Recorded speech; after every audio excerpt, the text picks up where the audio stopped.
like 500%. Turntable episode 1. First of a series, we gotta have Koho. It's tradition, don't you know? We got Cody and Bill, the youngest gonna be filled with banter, loud and fun. And then Andrew and me, and don't forget Mr. Producer, fun the fucking show. Ooh. And they say you don't call on Google Hangouts, you don't spit into the mic, you don't go respond to his work emails, and you don't mess around with Jim. I do, but I.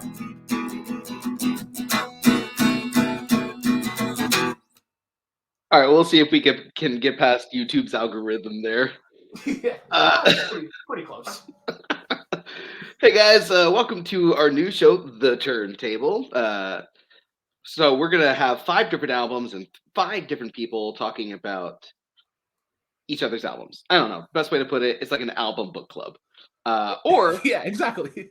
Or you can watch this man's show, The Round Table, and kind of get an idea for it. Movies, TV, music. Now let's get something clear. What is Jim Croce? Are you just a rip off Jim on every one of your shows? Like That's what I was it was like the other theme song is Jim, and I know these guys like you don't mess around with Jim, so it's like let's make this song the theme. Okay, I like it. Real quick before we get deeper into this, let's bring on one of our guests for this episode as well, Mr. Bill Cariola. Thank you for joining us. Yeah, sure, no problem. So real quick, let's bring up what the albums are. Cody, what did you bring to the turntable today, and why? The best female vocalist of the 2010s and beyond, Adele, and I went with 25.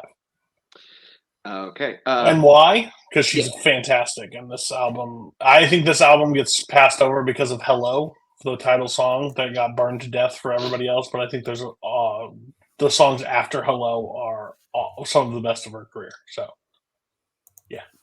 Okay. Bill, what did you bring to the table? I brought the landmark album, 1984, Zen Arcade, from Minnesota's own Hüsker Dü. It is a personal favorite of mine, and I'll save all the anecdotes I have for later, but yeah, this is historic album. I have chosen to let you guys listen to. So, okay. So we were going to have another guest, Caleb Koho, on. They may be running late. They may not be able to make it at all. We're going to figure that out. But they brought the band Camino's self-titled album, The Band Camino. Why? Because they're Caleb Koho. It's not the Forks. You know what? I wanted to hear onomatopoeia. Come on, man. You could have done it for us. I brought Hurray for the Riff, Raff's The Navigator. It's an album that I found a couple years ago. And it's one that I think has aged in a way that I think other people should still be listening to it. Let's put it that way. And Brooklyn, what did you bring? I brought 1997's Play from a great Newfoundland band, Great Big Sea. This is considered like an Eastern Canada rite of passage to know some of these songs. Just hearing this album almost, I'd say, at least 2 or 3 times a year. As a kid, just Alan Doyle is an incredible vocalist, but I'll get more into it later. Okay. So with that, we're actually going to be starting with Cody's album. So I'm going to bring him up there. So Cody, tell us a little bit more about 25 before we all give our thoughts on this. I mean, I don't have a lot of cool facts. If that was what I was supposed to bring, I apologize to everybody on here. But Adele basically is one of those songwriters that she takes a lot of time off between her albums, and she really just writes them basically of a time in her life. Around this time, she's going through, I'm pretty sure, her divorce or like close to it, and going through basically going through losing the person that you thought you were just going to spend the rest of your life with. And it kind of dictates that getting sent back into that relationship and out. I think there's a lot Hello and stuff like that of hey, are you still there? I know we haven't talked in a while, but what's going on in your life?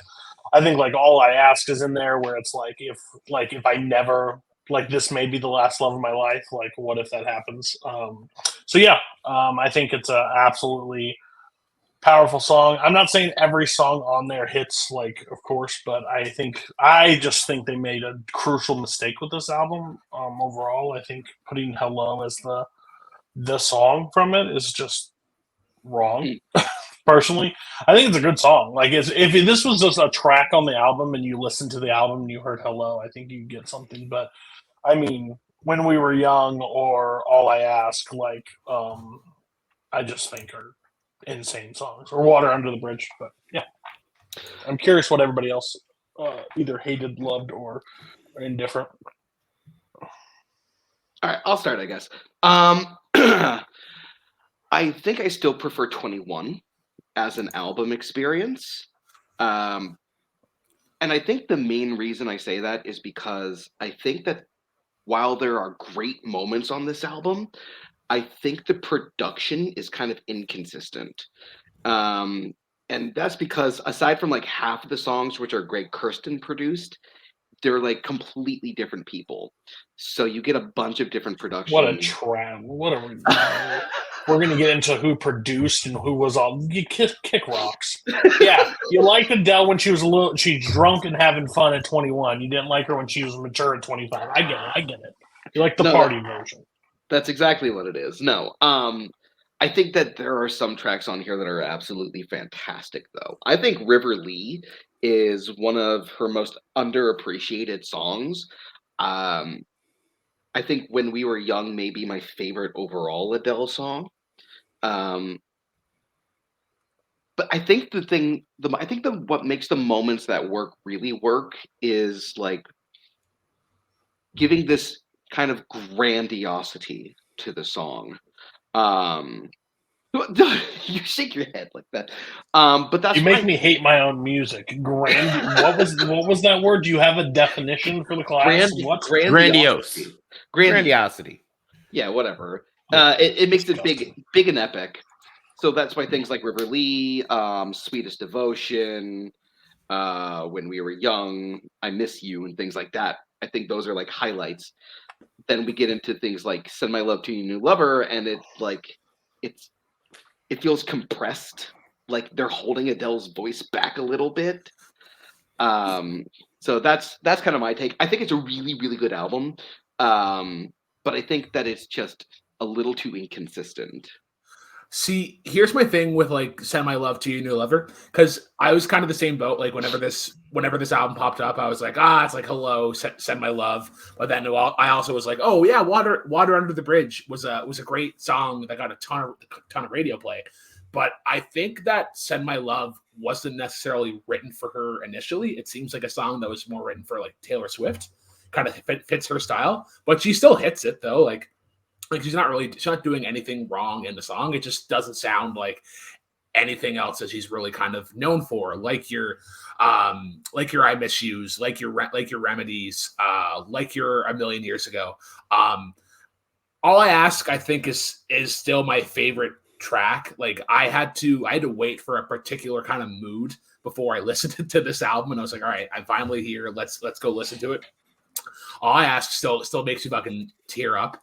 And it just tackles like the most bittersweet part of a relationship. And then like I really like the key change in that song in particular, because I think it gives like this like emotional feeling of like closure. Like there's a weird kind of positive to it afterwards. But Sweetest Devotion, I think, is the one that caught me by surprise, because it's such a great fucking closer. And I never would have guessed Adele lean this hard into like country. Like it's like music wise, it reminds me a lot of like Pink Houses from John Mellencamp, kind of that same chord structure and whatnot. But also with saying that, like when We Were Young came on, I was like, oh, this is why Cody loves this album, because that song in particular has a ton of like Elton John influence. Like I found those styles in it as well. So I understand why this album's right up Cody's alley. My thing is, I think Send My Love. I think Hello and that are like an odd, like if you listen to 21, I think they fit in 21 more than 25. like with the production and like that kind of view of song. So then it was like until it gets, and then after that it goes right into where she is now, and that's what I've always taken it to. Like Send Your Love could literally be like on 21 to me. Like it feels like that, Yeah.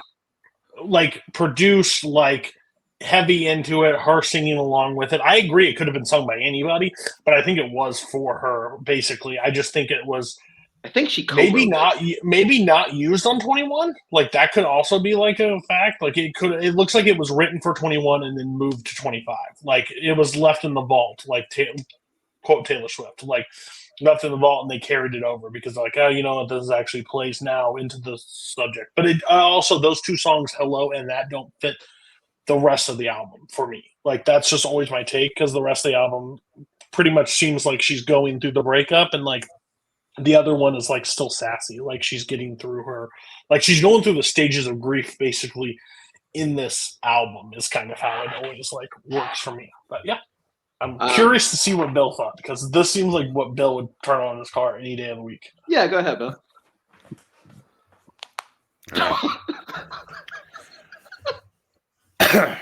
We're cracking knuckles. I'm All right, here gonna we say go. some names here, okay? Adele, Prince, and Rancid. These are all artists who have not put out one bad record. Not a one. Yeah.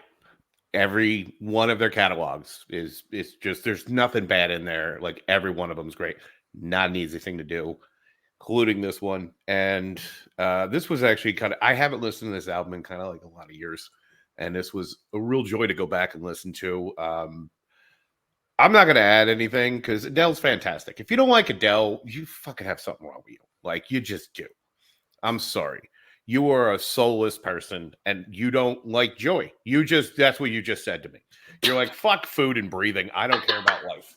That's what you say when you say these things. Yeah, fair. That's Brooklyn.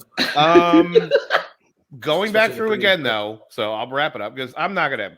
What else can I say about Adele that like life hasn't already said?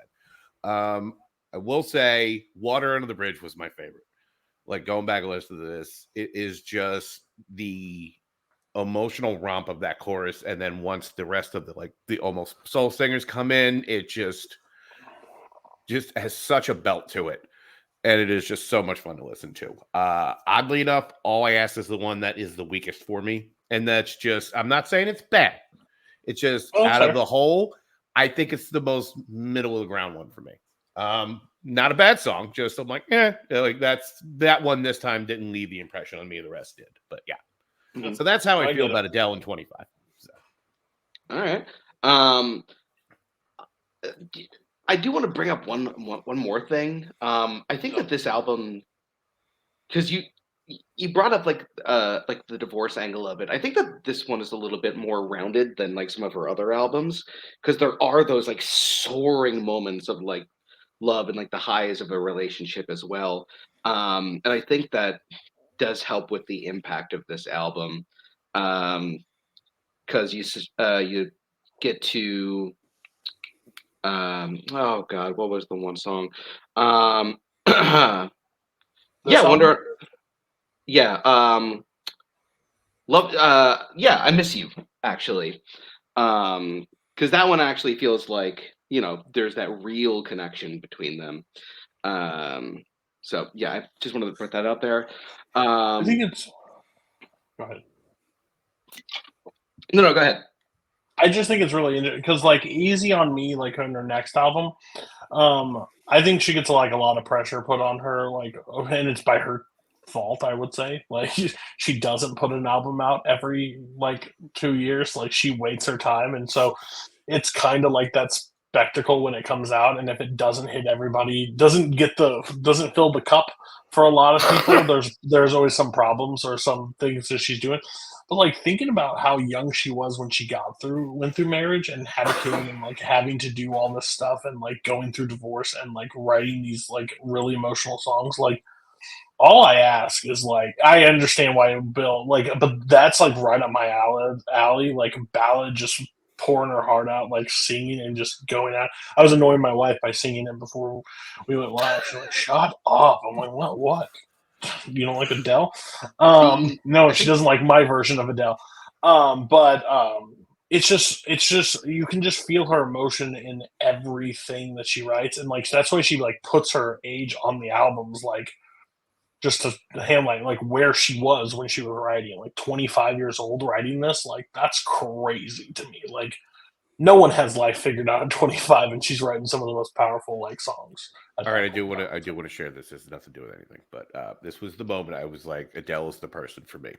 And there's a bit where it's some British show. I think it's Graham somebody or other. I want to say Norton, but Graham Norton. Yeah, Graham Norton. And Adele goes on, and she's gonna go and to like a performance with Adele impersonators as an Adele impersonator, and I saw this. Oh yeah, they put they put a little bit of makeup on her, but just enough to just slightly change her appearance, so nobody really knows it's quite her. But there's a great bit where it's Adele hanging out with the other Adele performers, and they're like, "Yeah, wait for that new album." Adele's like, "Yeah, bitch, she's real taking her time on that one."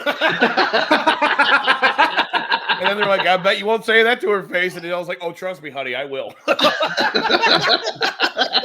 Oh, and she also. So it's one of the great. She also has. I stand by it. The best version of "Make You Feel My Love." Agreed. It's the best. Agreed. One of the best covers ever. Yeah. Okay, so we got Bill's favorite and least favorite songs from the album. My favorite song is, you know what? For the longest time, it was When We Were Young. I'm gonna go with The River Lee. Actually, there's just something about that one that I think is just like. Oh, your favorite? Yeah, my favorite. Oh, I thought you said it was your least. I said you just said it was good. No. Okay, we're good. Sorry. And my least favorite is it's "Send My Love to Your New Lover." Brooklyn, how about you? We're gonna save Cody since it's his album. Yeah, I think that's my favorite one. That's All I Ask.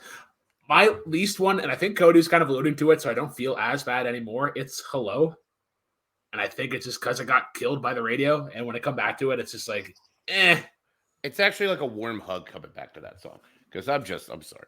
And just to be clear, All I Ask is not a bad song. It's just like getting a steak from Outback. It's fine. It's still a fucking steak. Calm down. So that's the best way I could put it. That's the greatest way you could. Yeah. I mean, it's fucking steak. Didn't you say Applebee's or something? I'll take that. Yeah, it's like it's a steak. It's still a steak. So they didn't microwave it. Yeah. All right, Cody, what is your favorite and least favorite song on this album? My favorite is All I Ask. My least favorite is Hello, because I visit Adele's music way more than most. So Hello has just been hammered to death. But I'll still listen to it. It's just my least favorite of the thing. I would take all the other ones. It's kind of like when I listen to Billy Joel. Like, sure, I love Piano Man, but give me some of those under tracks. I'll take those any day. Don't say Rosalita. Billy Joel. Huh? What? I thought Bill was going to say something about Billy Joel. I was about to. We can move on. Oh, that's right. Okay. Yeah, we'll move I know he doesn't love Billy Joel. So that new song that came out. You did. I almost picked Captain Jack. I almost picked Captain Jack, but I just saw Bill. I was like, I'll save him. Okay. So we are going to be moving on to my album, which is The Navigator by Hurray for the Riff Raff. Is that physical media? Oof. Yeah, it is. It's a freaking vinyl. Ooh. Because I did want to bring up some things in this vinyl as I was talking about it, mainly because I think that this song has one element, or this album has one element to it that really helped my appreciation of it, and that is some of the musical theater kind of things that are going on in it.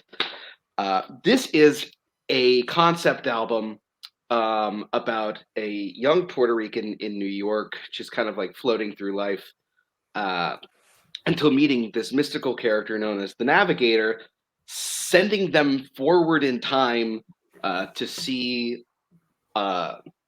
basically all of their people sent to this one area called Rican Beach, as the rest of the community that she grew up around has what's the term? I'm blanking out when Gentrified.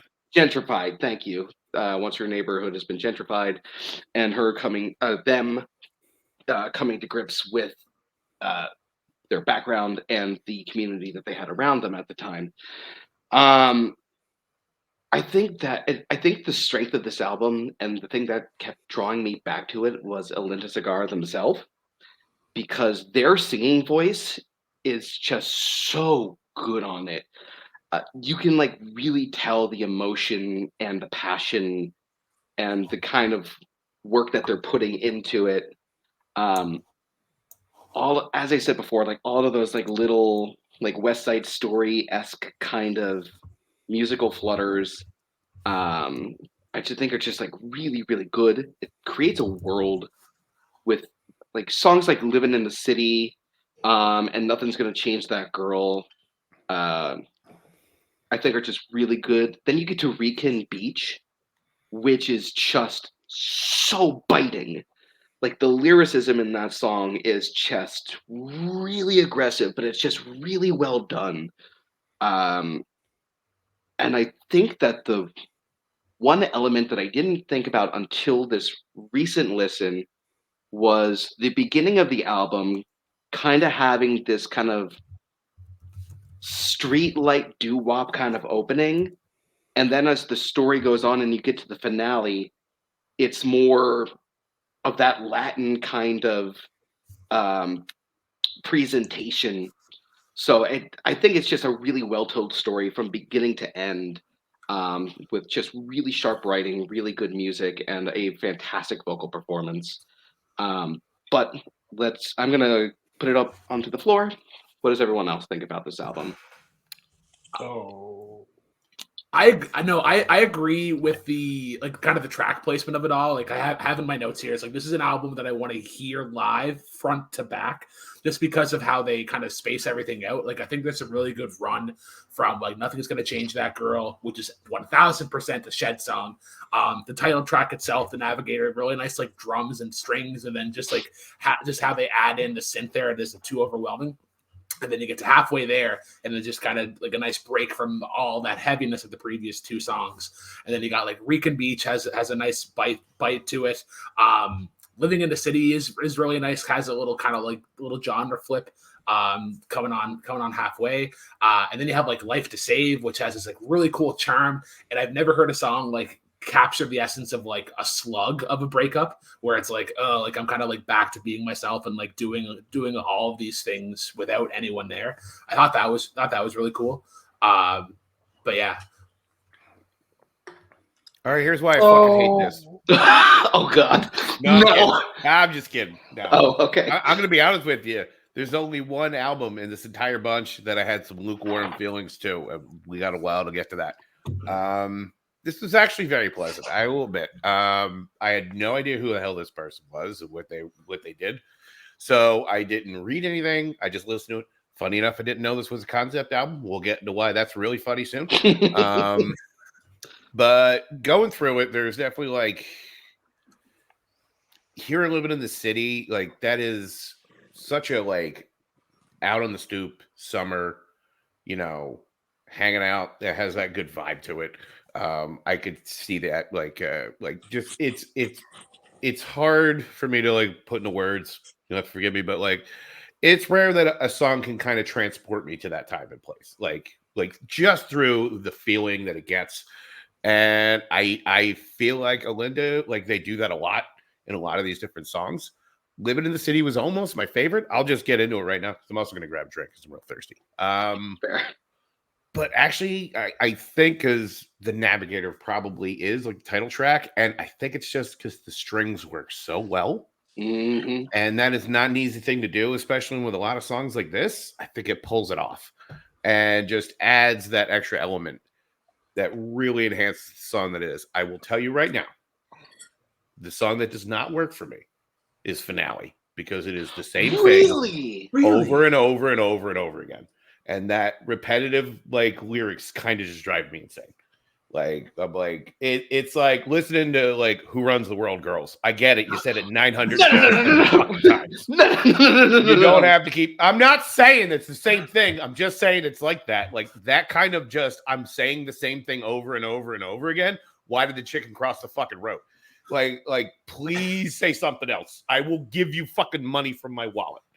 I'm not just please. Like I feel like the needle's stuck. So that is my only gripe on an otherwise very enjoyable album. So I'm going to get a drink. I'll be right back. Your drink, Cody. You've been all right. Time to bring the mallet. I'll be the negative one. No, not a fan. I felt maybe if I would have known like it was like had that vibe, but I felt like they were not as like a unit throughout this. Like I did not see that. I felt like the songs were just slow. Like there's a song that I just besides the finale. I'm sorry guys. You're both reacting to what they say 7 words like the entire end of the. They do, but then the other person comes in and just like it's this like fantastical kind of like I don't want to say carnival, but it's got this like fun atmosphere to it.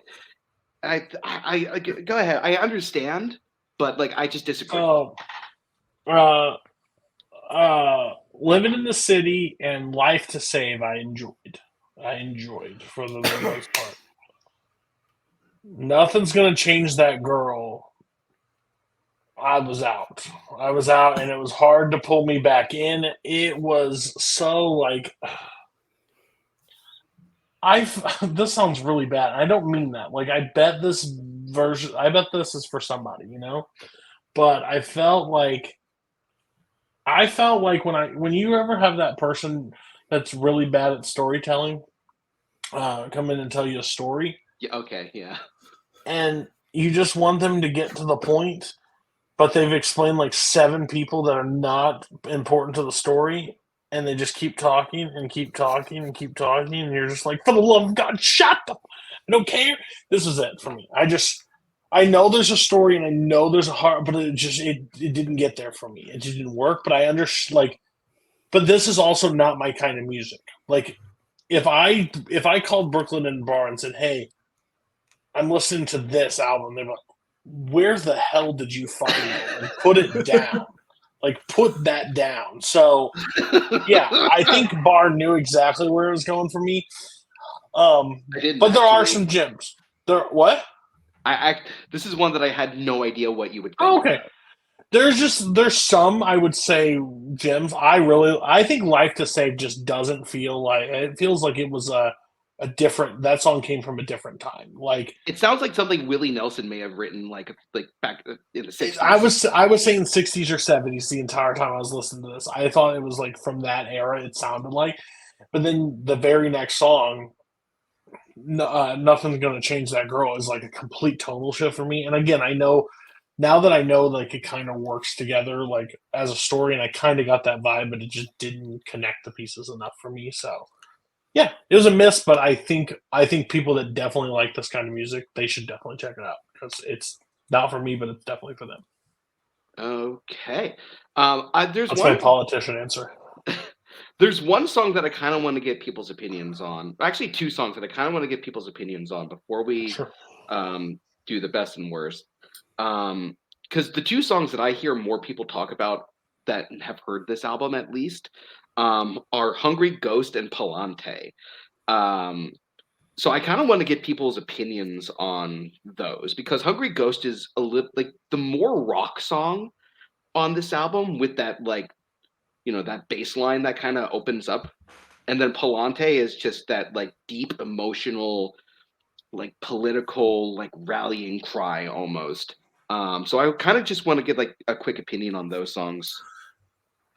It's so weird that you mentioned those 2 songs because Palante is easily my favorite. It reminded me a lot of like A Day in the Life and all like the different moving parts and whatnot, and just like how they nail the ending and just like belting out any emotion into it. Did anybody else look up what Palante means? I did not. No, it's Spanish. Yeah, Spanish slang for like onward or go for it. And I was like, oh, I like that kind of ending, and I like that kind of like that motivation towards it. And if it ended there, it would have been flawless.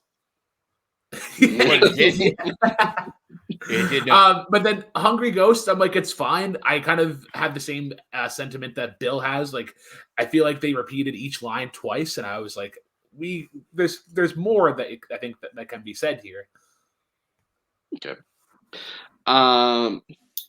If no one else has anything to say about those two songs, Bill. No. Oh, I thought you raised your hand. No, I think I like because I like when I listened to it, like it had the star next to both of those. Like 3 were Living in the City, Hungry Ghost, and that song, and I was like, okay, those are the best of the album. Those are the ones released as singles. Yeah, Hungry as Ghost, I enjoyed. Like, I thought it was fine. Not gets above the level for me, but I didn't like Polante. I didn't enjoy that one as much, so I don't know why that was. I think it's weird. Like, this would be the hard album if this is supposed to like flow. Like, it'd be hard to like release it as like singles. Like, that seems difficult. Like, and that was right before the finale, so I was like, interesting. But yeah, sometimes you have to push those things out there in order to. Yeah. All right, so Bill already gave his favorite, least favorite. Cody, what were your favorite and least favorite on this one? Oh, I already said it, but Life to Save is my favorite by far. Nothing's Gonna Change That Girl was my least, and that's right. Yeah. But if I titled Finale would also be because I'm with Bill. Here's a 5. Say another word. Anything. Brooklyn, you said your favorite was Polante. Yeah, and then weirdly enough, my least favorite is the entrance. I just feel so out of place from everything else, and like you guys are like on like kind of harshing on the finale. I like the finale because it uses the lyrics from the entrance and from the Navigator itself. I was like, oh, kind of ties things up in a nice little bow. But yeah, I find the entrance like weirdly long. I don't mind that style if it's like 45 seconds to a minute or something, but I think it just kind of is a little long with the tooth. And I'm kind of with Bill. My favorite one on this is the Navigator. It's just like the arrangement in that is just so perfect, and the build is like amazing. If I was actually going to pick a least favorite, I'm going to go with 14 Floors. That's the one that I think kind of like slogs and drags through it. If it picked up just like even just like a half tempo more, I think I may enjoy that one a little bit better. Slog through a lot of them do. Shut up. All right, let's move on. So by the way, I want a disclaimer. Right here. I feel like you're being too mean to Bill, putting him in the middle. There's a different album that deserves this middle spot into the Bills. Well, if it's the one I'm thinking of, I don't think that they are here right now. Nope. Okay. Oh, interesting. All right, Bill, talk a little bit more about Hüsker Dü. All right. So for the uninitiated, which is probably everybody on this call, it's fine. Hüsker Dü is a 3-piece that came out of St. Paul. The band members you most really need to know are the lead singer, guitarist Bob Mould, and Grant Hart, who is the drummer. So these guys were a hardcore band. So more so in their previous releases, like Land Speed Record and Metal Circus. And they also had a lot of other like interests, like in music, a lot of like 60s psychedelia, a lot of pop that started to kind of bleed through in their songwriting. So they came up with the idea like, hey, let's do something with this album we're writing. And they pitched the whole idea to mega producer of early punk Spot, who could be a documentary in and of himself of what a fantastic career that guy had in such a short amount of time. And this was basically a concept album. It is 2 LPs, and it is what becomes Zen Arcade. And it basically tells a rough outline story of, and I wrote it all down so I wouldn't forget this. So basically the narrative is the story of a young man who runs away to escape a miserably abusive home life, joins the military, finds it unfulfilling, kind of find religion, also finds that unfulfilling, ends up falling in love, has that love die, kind of reaches a point of despair, goes through a lot of like hardship, and here you come by the end of the album. The entire experience was actually a dream, and he now has the rest of his life in front of him, while also retaining all of like the memories of this like situation, like this basically this subconscious dream that he had of a life that is possibly in front of him. When this came out, this was a landmark record. This is ground zero for alternative music as we kind of know it today. And the reason why I say this, once Wind of This got out, their label mates on SST at the time, which is the Minutemen, decided, hey, that's a great idea. And they released Double Nickels on the Dime, which is their best record. Really? Yes. This album inspires Double Nickels on the Dime. And if you don't get Double Nickels on the Dime, you miss out on a lot of great stuff there. So this hit like a wildfire. And it was so good that 1984's, so there was a Village Voice. Every year, I don't know if they still do it, but they would put out a Paz and Jop critics poll, which was the best records of the year. And this was listed as number 8 for the best of 1984. To put that into context, in the top 10 with them are Born in the USA, Purple Rain, Private Dancer, and The Pretenders' Learning to Crawl. Also, Lou Reed and Run DMC's self-titled album. This rated above U2 with The Unforgettable Fire, The Smiths self-titled, and ranking number 31, Stop Making Sense. That's how good this album was reviewed by critics. Wow. You might as well have said, we built a fucking house on Neptune you can live in. That's how utterly weird this was. And word of this kind of got out. Between this and the Replacements' Let It Be, it showed a lot of record companies like, hey, I think there's a market in all this stuff. Like, seems to be like these college radio stations are picking up on these things. Let's start snapping some of these guys up. They snap up Hüsker Dü, and Warner Brothers was inspired by signing them and seeing somewhat of the response that they got. They signed REM because of this. REM wouldn't have had their record deal. Everyone else in the music world starts like getting wind of this. This is inspired. It's funny. I have a quote.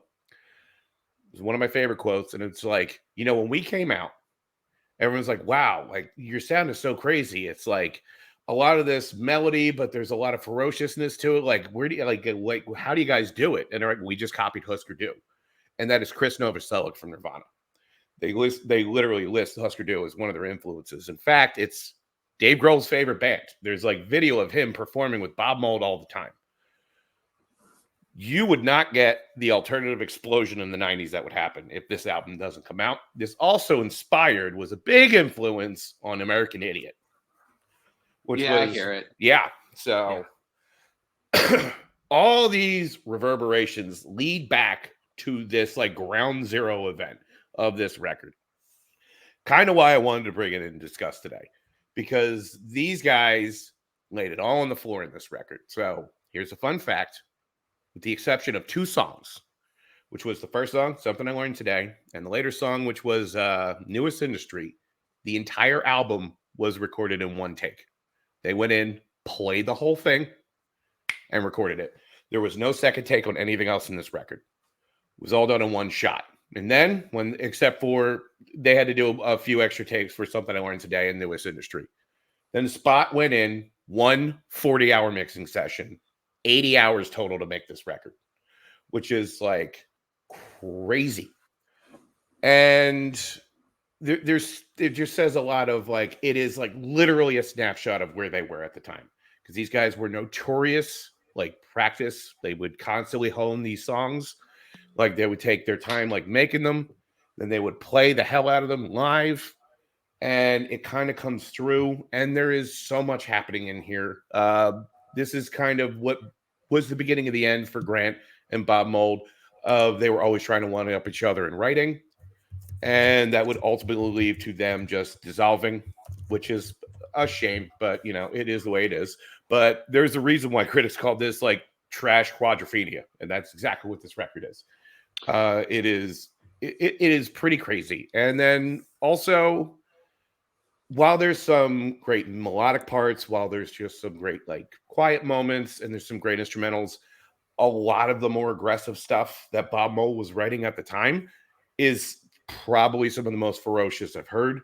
And then finding out 10 years later he was outed like as gay, and he was living with that for years, really recontextualizes a lot of the angst he was going through at that time, especially with songs like give me the title for a sec, because it's not coming to me.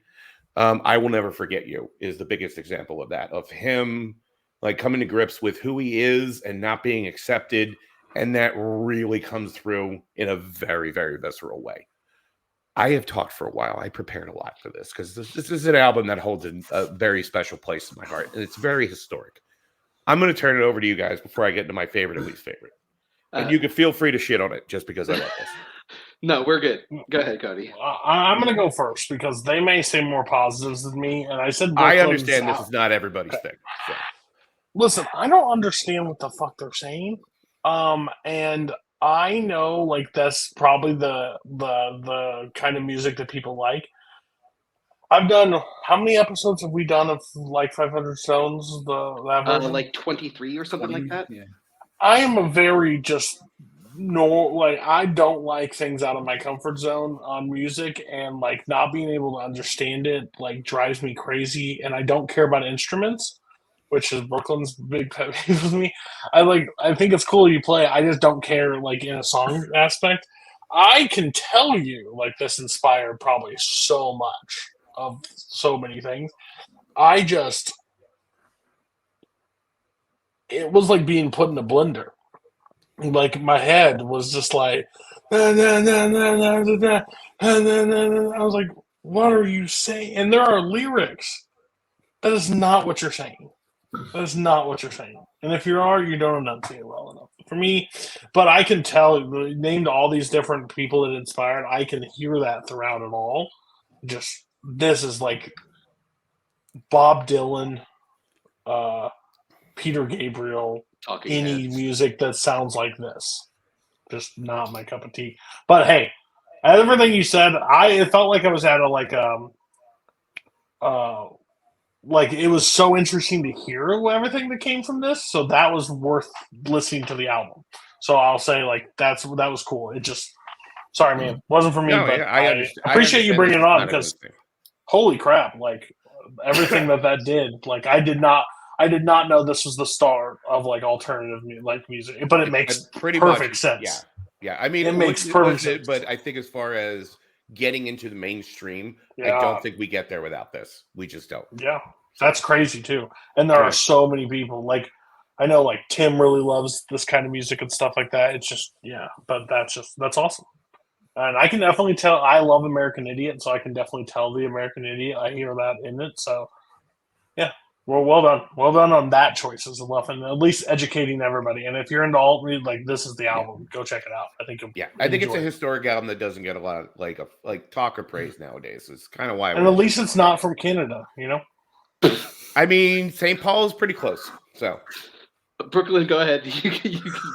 So yeah, I really enjoyed this. Like whenever Bill sent over, like Hüsker Dü. I think I've ever heard of these guys. And then I was talking to somebody about it, talking about it with somebody at work, and they were like, "Oh yeah, like Bob Mould, he's on a Foo Fighters song." And I was like, "Oh yeah, like Bob Mould is on one of my favorite Foo Fighters songs, Dear Rosemary, on Wasted Light." Another incredible album. It's funny that you mentioned something I learned today and Newest Industry, because those are the ones in my notes where it's like Dave Grohl loves these songs, and you can tell he's influenced by them, and like just the thick layering of the guitar. It's funny that you mentioned "I'll Never Forget You" as the kind of like the coming out queer song, because that was for me Pink Turns to Blue. I thought there was like a real kind of cool story in there. That's the song about the girl that dies. Yeah, and it's such a beautiful song. Like, say what you will, Grant could just write a fucking beautiful melody. My only pick with that song in particular, I think the guitars are a little too loud in the mix, where like you kind of miss out on everything. I'm a sucker for instrumentals and for jams. So you get not one but two of these, and like this ends on a 14-minute fucking like melt your face One off. take jam. Yeah, and it's fucking incredible. But yeah, what were some other ones? Hare Krishna is fucking out there. Like I respect it a lot. Psychedelic doom metal with fucking jingle bells. I never thought that could be possible.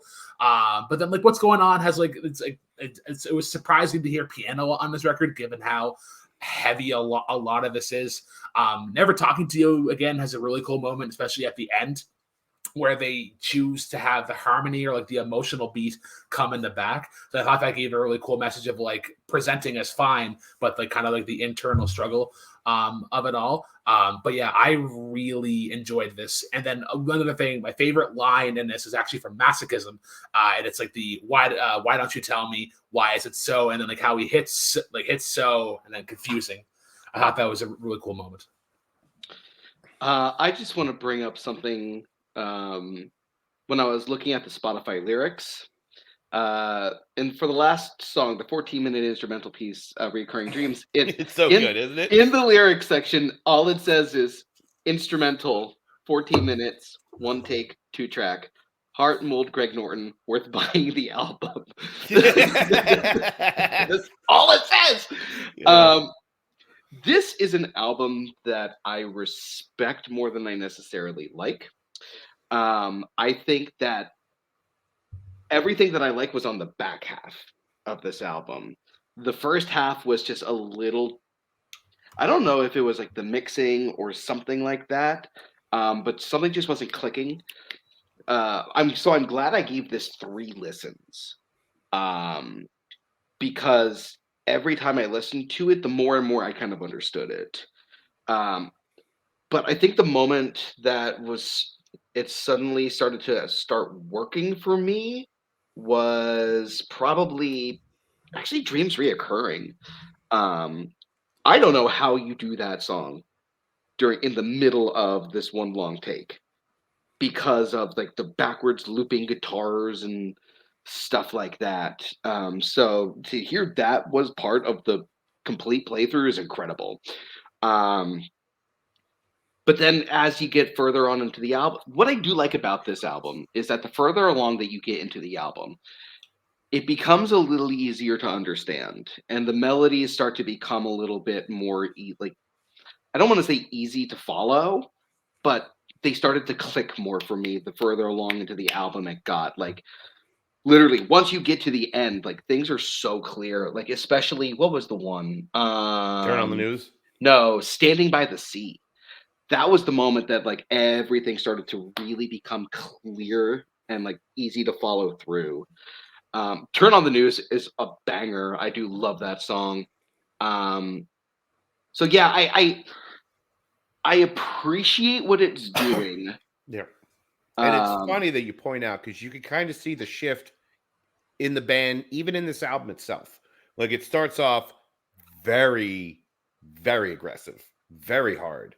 And then it lightens up. And then if you listen to like the album they put out like not even a year later, which is like Flip Your Wig, you would think it's a completely different fucking band. Yeah, I did hear a few of those. Yeah, and you're like, how is this even the same group? It's bonkers to me. And you hear it, it's the evolution is here on display from beginning to end. Because it starts off with this is the hardcore band that I know, and it ends with that's the Hüsker Dü everyone's going to get like acquainted with real soon. So it's funny that you point that out. So I'm going to go first with least favorite and favorite. My least favorite one, I think, is it's hard to tell from the first half, honestly, aside from Never Talking to You Again. I think I would go with Indecision Time. I think that's the one that I was the least willing to go back to. And then Pink Turns to Blue was easily my favorite. It's haunting in its beauty. Yeah. Cody, do you have any idea what's your favorite and least favorite on this one? So I'm gonna say I'm going to just not answer favorite because I don't possess one. Indecision Time was up there, and Beyond Beyond the Threshold. Yeah, those are two that just drove me crazy, to be honest with you. Yeah. Brooklyn, favorite and least favorite. My favorite, I think it's still got to be Reoccurring Dreams. I appreciate those kind of songs. And then my least favorite, I'm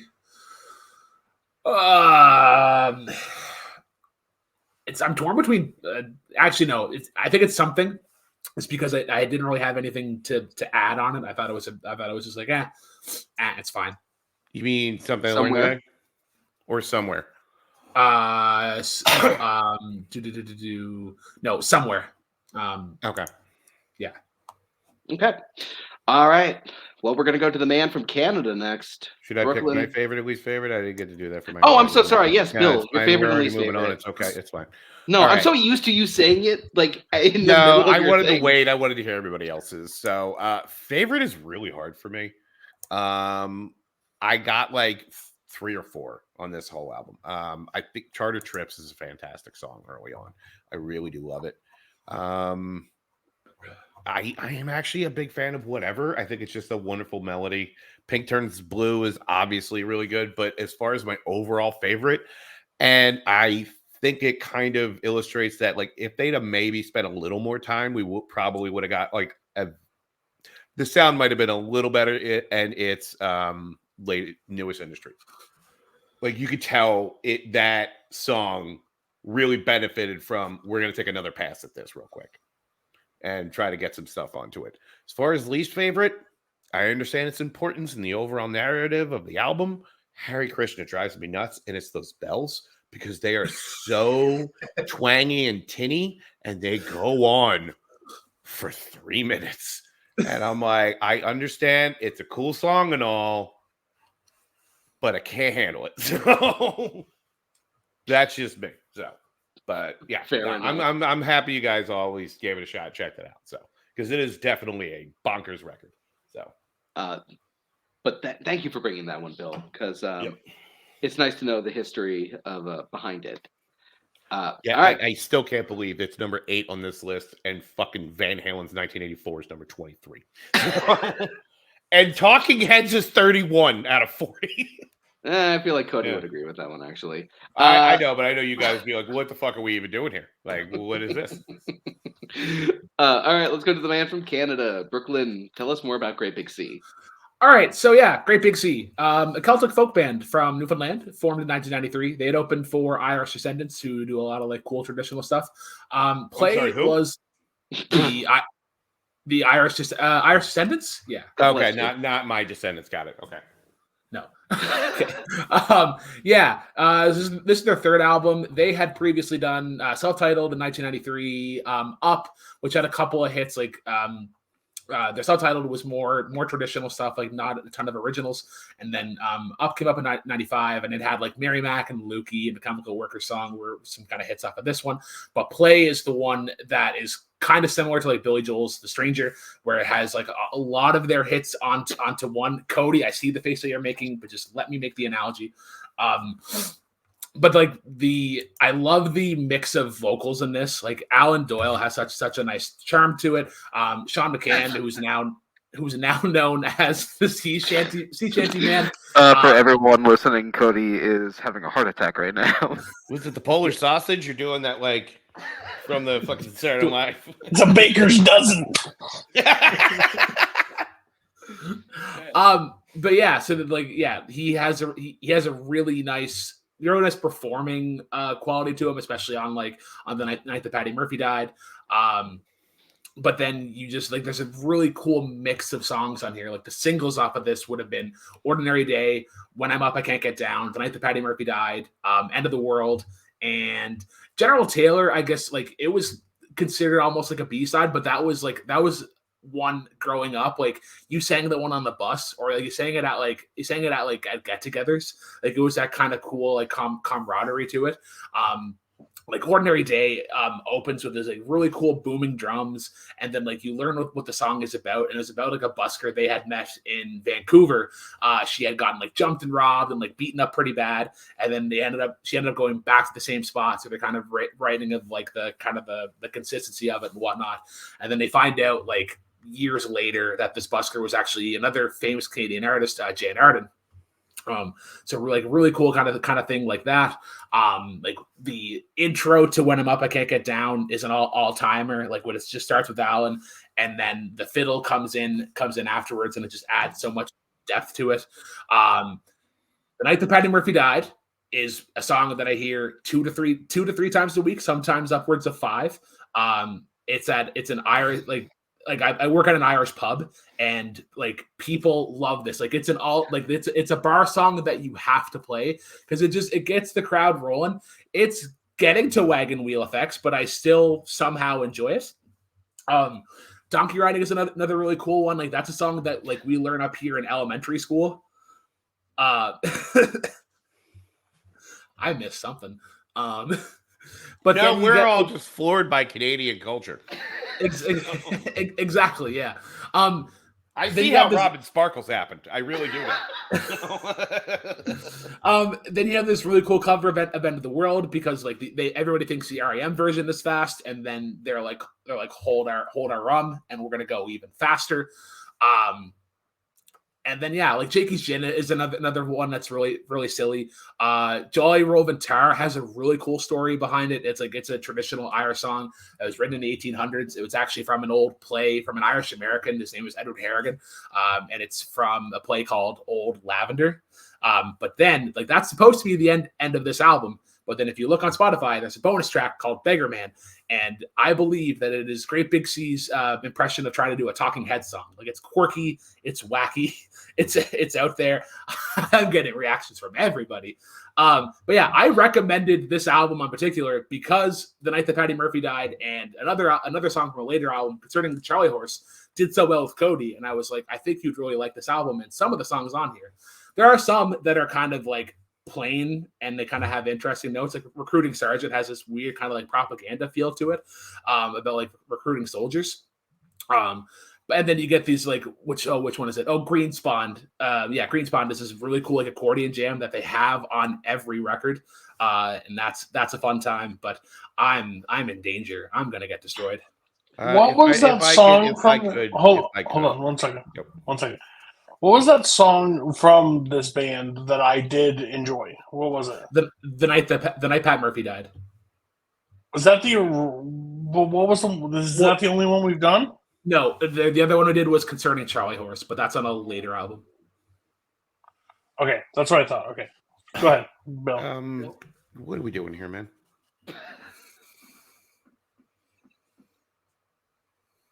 In all seriousness, some of this was actually a little bit of fun for me, and I'll explain why. I am Irish. This is a lot of Irish shit for me. So this was like borderline nostalgic. Some of it was fun, some of it not so much. But no, I didn't totally hate this, to be clear.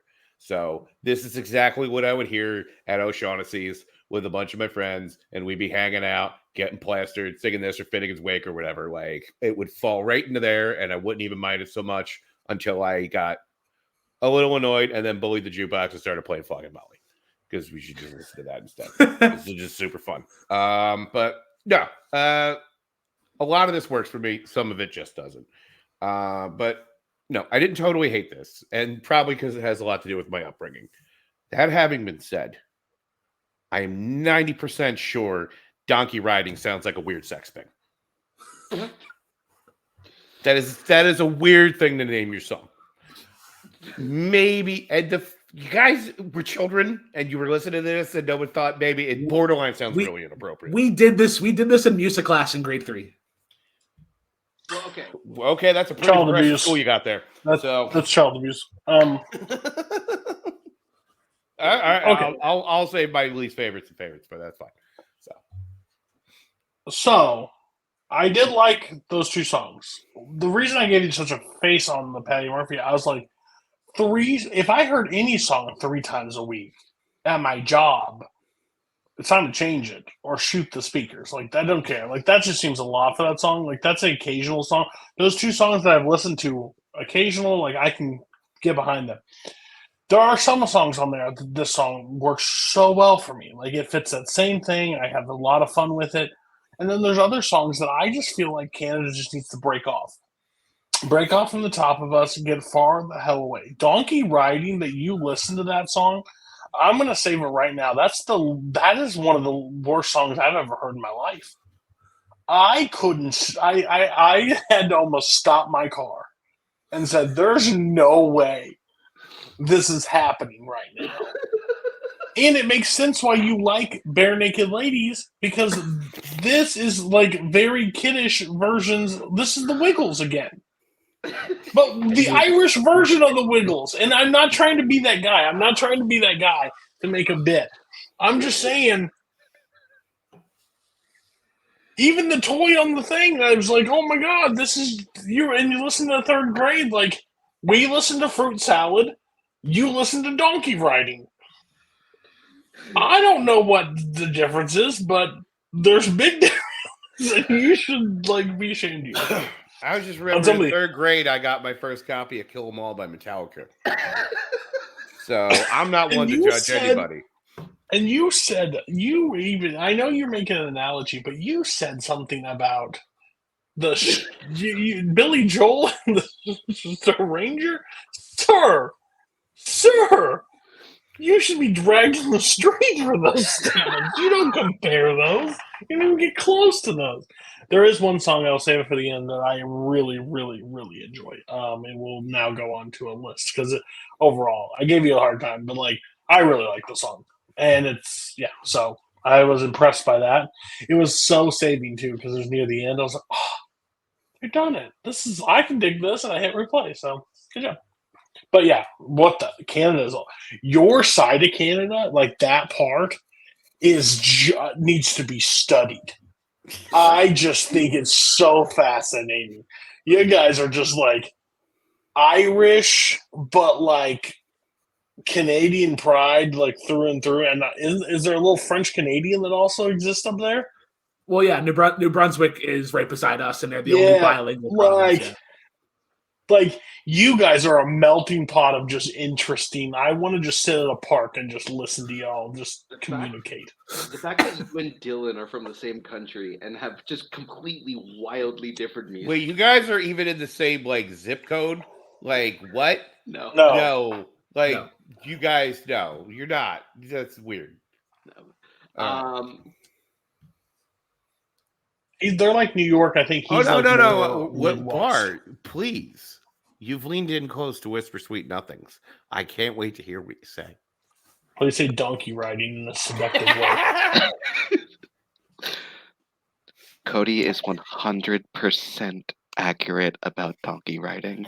I, too, almost stopped my car when that song came on. You know what's funny? I was actually driving to get Korean chicken, and I was like, what the fuck am I listening to? Why were we all in our car when we heard this? If you take Donkey Riding off this album, less conversations. This is, you have to be home and prepared mentally for this song. You said we heard this when we were in elementary school, and I went, yes, because it's a song written for elementary schoolers. Of course you heard it in elementary school. Like, I hit play and like start with Ordinary Day, which is actually a really great song. Then we get in, like, and then we keep going, and I'm like, wow, Brooklyn's really got something here. And then Donkey Riding showed up, and I almost hit the brakes in heavy traffic and screamed, what the fuck is this? That, I think, I really like a lot of this album, but unfortunately, sometimes they get in their own way.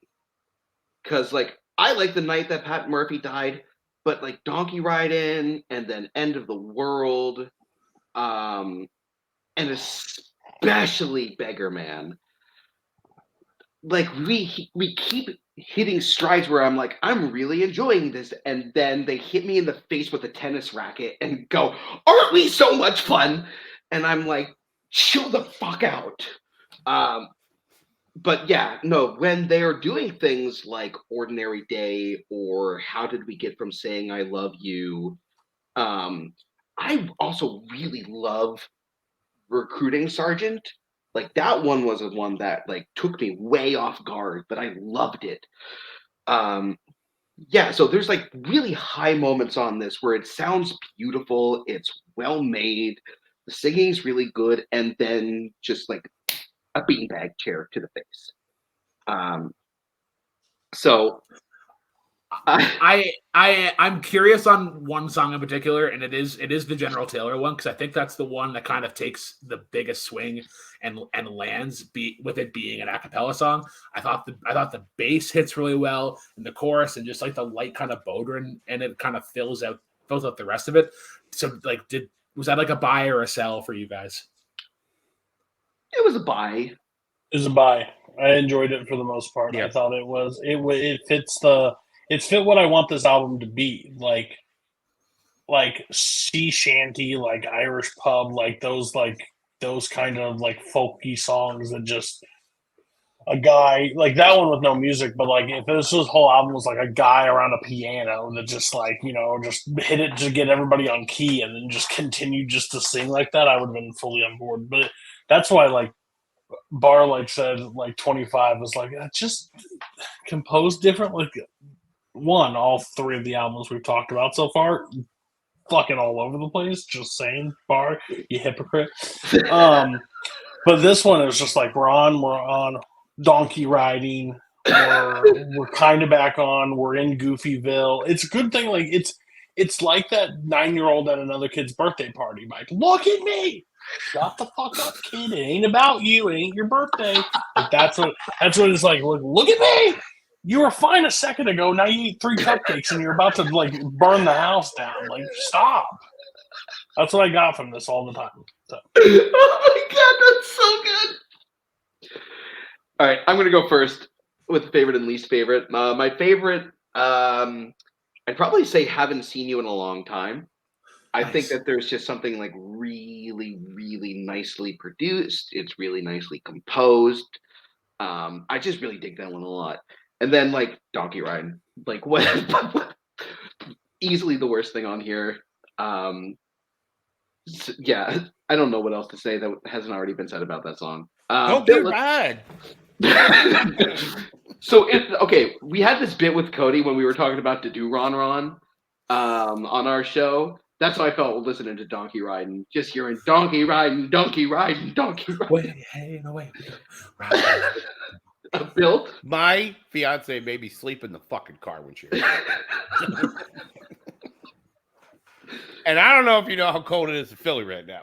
It's fucking cold. So I almost died for donkey riding. So, yeah. Me?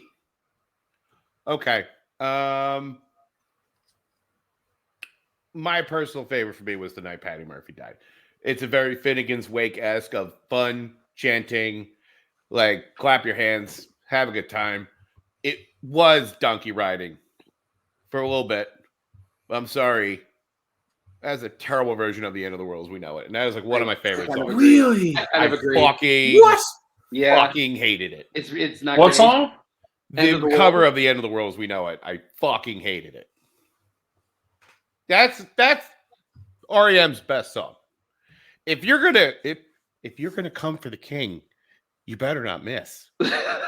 And they hit the broadside of a barn for me. It's fine if you enjoy it. I was just like, where's the soulful? Like it's missing that whole section, like for me. And it's just, I'm sorry. It just didn't work for me. So. The Irish ruin another thing. No, I'm just kidding. We do that. Donkey riding by a large amount. Like, yeah. And then Jolly Rolvintar, or however you pronounce it, I think. Yeah. It's just, that's the one I wanted the whole album to be. General Taylor would be number 2, but that's what I wanted the whole album to be, like, just like that. Like the old, like, just folk song just singing in there without just, the 9-year-old getting in his way. Brooklyn. Yeah. So Jolly Roving Into the Terror is the world. one that Jolly Roving Terror is the one I go back to the most often. It's just, and I love the chorus of it. Like, come along, we jolly red boys. Have lots of grog in the jar. But then my least favorite is Seagulls. It seems the most plain. Really? Yeah, it's fine. I'm gonna ride in the seagulls, baby. Like Seagull. Listen. Have you never been to Yeah, Mirror but if Machine they where you rode tie those them to a seagulls, tree- you'd be where you tie fine them to with a it. tree and the girl sits on your knee riding on a donkey? I'm sorry. What did you say that almost got us put on a watch list? What porn site did you just try to direct me to?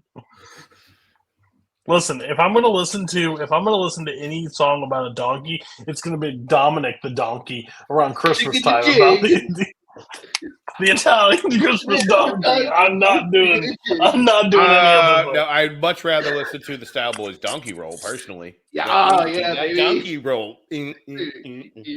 All right. I'm vetoing that one. No thanks. All right. Since the kid here is not here, let's trash this album. Let's trash this album. The band Camino. I'll start us off with this one, I guess. Which I guess is like. I know how the Forks were inspired. Slip back. You got to say the whole thing, right? I'm calling him. I know where the fuck you. I know where the Forks got inspired from. I'm just saying. I'll start us off with this one. Okay, so there's first of all, Wikipedia doesn't even have an article on this album. Like, I was looking for it, and like when I went to the band, like the name of this album wasn't even in blue. So I was like, fuck, what am I supposed to do now? There's two singers, and one of them is far and away better than the other one. Like, whenever he's like leading the track, it's actually pretty good.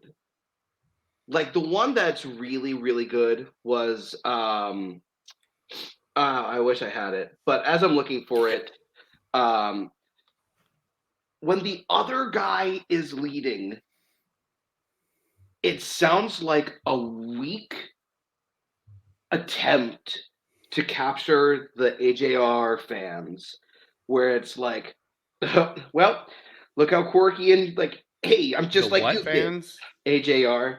What if I said 21 Pilots? Who AJR? Better. Who's AJR? AJR is like the discount dollar store version of 21 Pilots. They're not great. Okay. And so they're. I mean, I've heard 21 Pilots. That's not a band I would want to fucking go after and emulating, but that's just me and my 2 fucking cents. So, just saying. If that's your aspirations, fucking aim higher than the third seat, please. I was so with Bill, I wasn't going to say it, but 21 Pilots. You ever hear this I'm sorry, band called please 21 don't go. Pilots? I'm sure they're nice real people, good. but fucking Jesus. I actually Imagine Dragons. I actually kind of like 21 Pilots, but AJR is really bad. But they're going for that kind of crowd. Yeah, kind of. Yeah. But so, like, whenever this guy is like the lead, like, I feel like that's the crowd they're going for, and I'm like, but this guy, this guy's actually doing like really good like vocals and like it's interesting music at least, not this like, hey fellow kids kind of attitude. Oh, okay, yeah, because we're getting into that fucking boomer energy on some of these songs. Too clear. Yeah, we are. I have notes. So. Like, when they do things like Roses, I'm like, oh my god. And what was the other one? Look Up. Holy shit. Save that. Please save that. Yeah, we'll save that. I'm gonna get into that one. Oh yeah. Oh, I got some opinions on that one. But then there are actually like really interesting ones, like Know It All. I think Know It All was actually kind of interesting.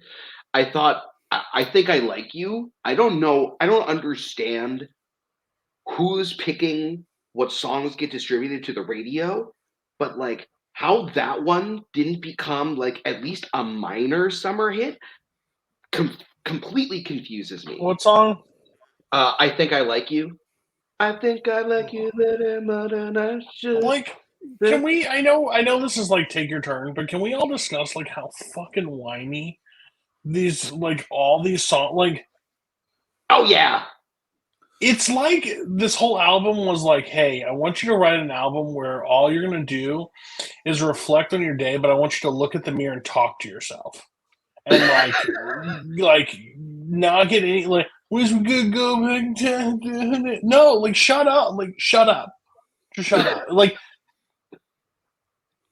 and I guess there's two different singers. You said there's two different singers, right? It definitely sounds like it because they have completely different tones. But then, do they take different that different leads on different songs? To me. That really does now. Now this makes sense. One Last Cigarette and Songs About You. I was just like, you're so whiny about and Roses might be like. I prefer my Roses from Outkast. I don't prefer it from this one. So I'm like, you know what was This album is like kind of have a conversation with Koho at times.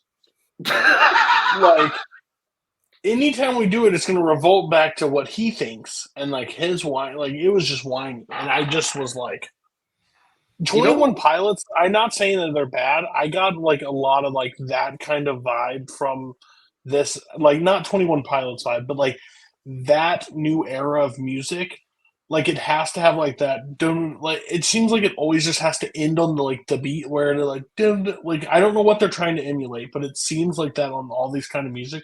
And this is what it felt like the entire album. Like I could, if you Chris, I listened to this album 3 times.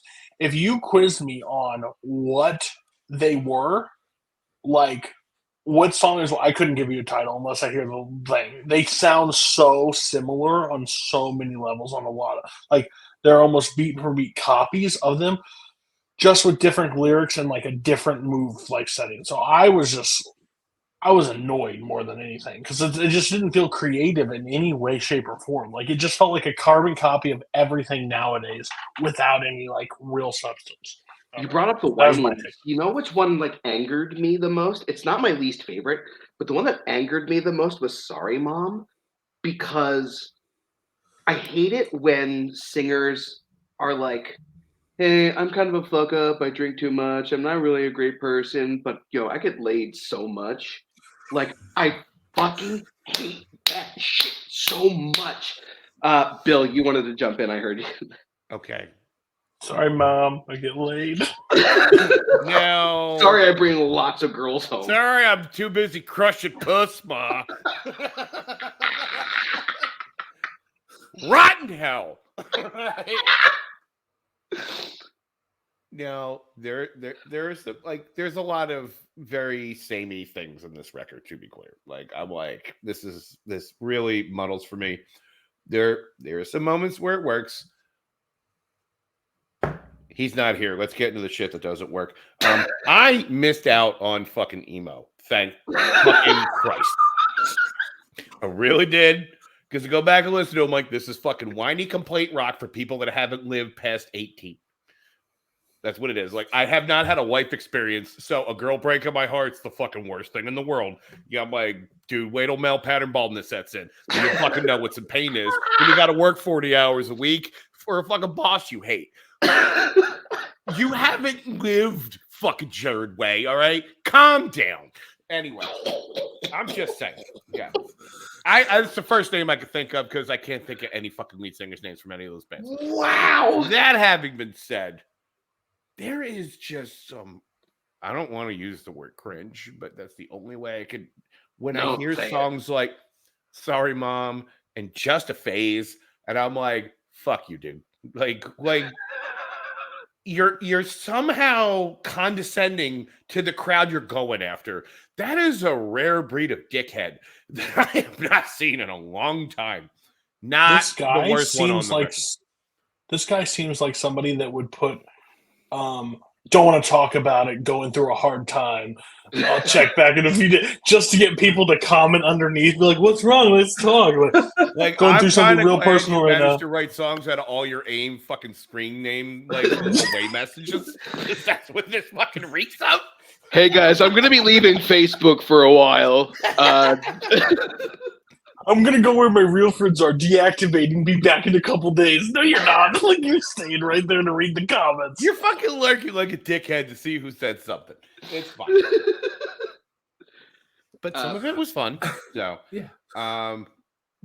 Brooklyn, you want to join in on the fun here? We're having a good one. We're having a great time. Yeah. This is what I thought Zen Arcade was going to turn into. I'm kind of glad it wasn't. So I didn't hate Roses. That was like, it wasn't my favorite one, but it was the one that I was like, okay, I can kind of see what's there. Like there is a message in there about self-love that I think is really cool. My favorite line though is in Just a Phase. Every time I find a piece, the picture makes no sense to me. It's a really cool one. The cringe kind of like eye roll moment for me though was One Last Cigarette. It's a Paint by the fucking Numbers pop punk song.